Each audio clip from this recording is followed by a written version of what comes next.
How can we get rid of the highlighted color in Microsoft Word document? So this part of the text is simply highlighted. We need to reselect that. If this is like the one word, you can just double tap of this word to select the whole word. Head to the top here, be sure in the Home tab, the very first one, and the highlighter is just in front of the text color.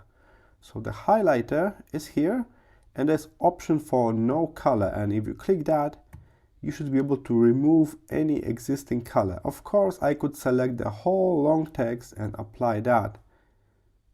But wait a moment. The whole text disappear here, and there's also color still left here. So what's going on?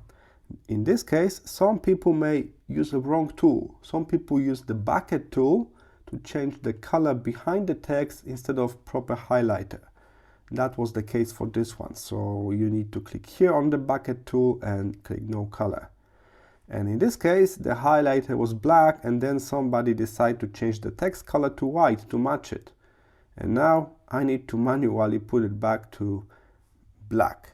All right, so that's how you can deal with people that highlighted your text and you want to just remove this basic highlighter editing.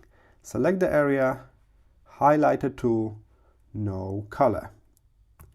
There's also different kind of highlight that can come from the reference panel, it can come from the review panel, and there are special cases that need to be resolved in those panel, but 99% of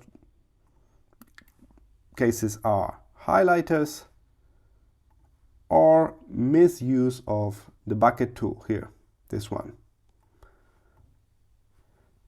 If you try to use remove formatting, you will reset your font and text color and you will get rid of the bucket tool, but if this is real highlighter, it will be still highlighted. That's a feature, it's not a bug.